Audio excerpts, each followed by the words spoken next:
ভূমিকম্পের উৎপত্তিস্থল নরসিংদীতে মারা গেছেন ৫ জন। জেলার সার্কিট হাউস সহ বিভিন্ন ভবনে ফাটল দেখা দিয়েছে।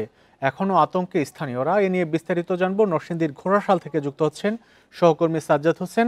সাজ্জাদ, আপনি তো সকাল থেকেই নরসিংদীতে আছেন, ক্ষয়ক্ষতি কেমন দেখছেন বিস্তারিত জানাবেন, আর এখন যে এলাকাতে আছেন সে এলাকার কি চিত্র দেখছেন?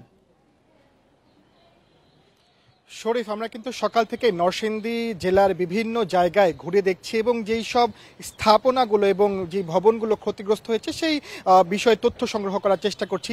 এরই ধারাবাহিকতা এর আগের ঘন্টায় যেমনটি জানাচ্ছিলাম, নরসিংদী জেলার যেই গাবতুল এলাকায় সেখানে কিন্তু নির্মাণাধীন ভবন থেকে ইট এবং নির্মাণ সামগ্রী পড়ে দুইজনের পিতা এবং পুত্র দুইজন নিহত হয়েছেন। এখন কিন্তু আমি আছি ঘোড়াশাল, নরসিংদীর যে ঘোড়াশালের যে রেল সেতু, ঠিক রেল সেতুর নিচে গতকালকে যে তীব্র ভূমিকম্প অনুভূত হয়েছিল সেই ভূমিকম্পে কিন্তু অনেকটা রেল সেতু ক্ষতিগ্রস্ত হয়েছে। এখানে কিন্তু দুইটি রেল সেতু আছে। আমি যদি দেখানোর চেষ্টা করি, যেই রেল সেতুটি থেকে সিলেট বা ব্রাহ্মণবাড়িয়া থেকে চলতি ট্রেন ঢাকার উদ্দেশ্যে রওনা করে, সেই যে রেল সেতু, সেই রেল সেতুতে কিন্তু যে ফাটল দেখা দিয়েছে এবং এই ফাটলটি কিন্তু বেশ বড় ধরনের ফাটল। আমি যদি একটু আপনাদের দেখানোর চেষ্টা করি, গতকালকে যে তীব্র ভূমিকম্প হয়েছিল সেই ভূমিকম্পর ফলে এই যে রেল সেতু আছে, সেই রেল সেতু থেকে এই যে পলেস্তারটি সেটি কিন্তু ভেঙে নিচে পড়ে আছে এবং এই রেল সেতুর যে পিলারে একটি কিন্তু চারিদিকেই একটি ফাটল দেখা দিয়েছে। ফাটলটি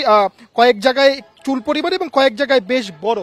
এখন যদি দেখানোর চেষ্টা করি, এই যে রেল সেতুর যে ফাটলটি এখনো কিন্তু স্পষ্ট দেখা যাচ্ছে এবং এখানে ধরলে এখান থেকে কিন্তু এই যে ইটাটি বা কনক্রিটের টুকরা কিন্তু উঠে আসছে। আমরা যদি একটু বলে রাখি, এখান থেকে কিন্তু এখন এই সেতুটি দিয়ে রেল চলাচল করছে এবং রেল চলাচলের সময় কিন্তু বেশ ঝাঁকুনির মধ্য দিয়ে যায় একটি সেতু। সেই ক্ষেত্রে এখন রেল চলাচল কতটা নিরাপদ এই বিষয়ে কিন্তু একটি প্রশ্ন থেকে যায়। শুধু যে এই যে রেল সেতুটি ক্ষতিগ্রস্ত হয়েছে এমনটি না, এর আশেপাশে জেলাতে বেশ কয়েকটি জায়গায় ফাটল দেখা দিয়েছে, এমনকি মাটি ফেটে চৌচির হয়ে গিয়েছে। দেখলাম রেল সেতুর পিলার ক্ষতিগ্রস্ত হয়েছে। তো আমরা যে বিষয়টি জেনেছি যে শতাধিক ভবনে ফাটল, এখানে সার্কিট হাউস আছে, ডিসি অফিস আছে, সেই সব ক্ষতিগ্রস্ত ভবনের চিত্র কেমন দেখেছেন?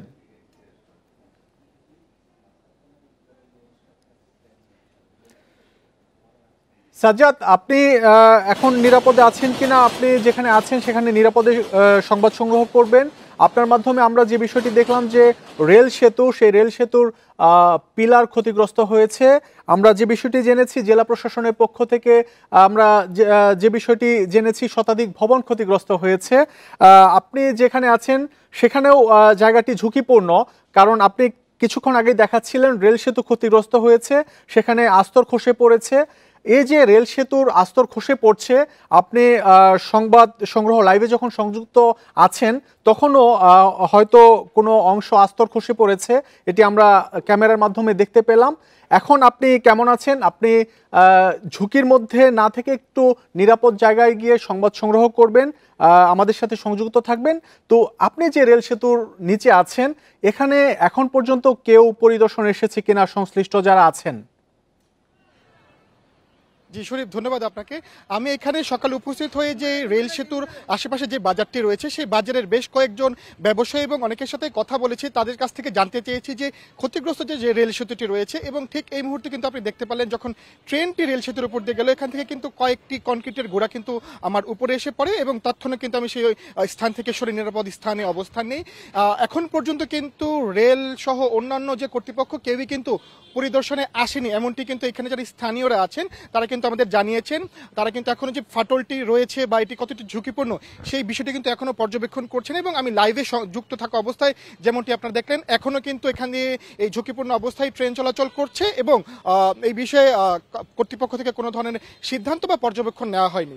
এই ছিল নরসিংদীর ঘোড়াশাল। সাজ্জাদ, আপনি নিরাপদে থেকে সংবাদ সংগ্রহ করবেন। আবারও ফিরবো আপনার কাছে। নরসিংদী থেকে জানাচ্ছিলেন সহকর্মী সাজ্জাদ হোসেন।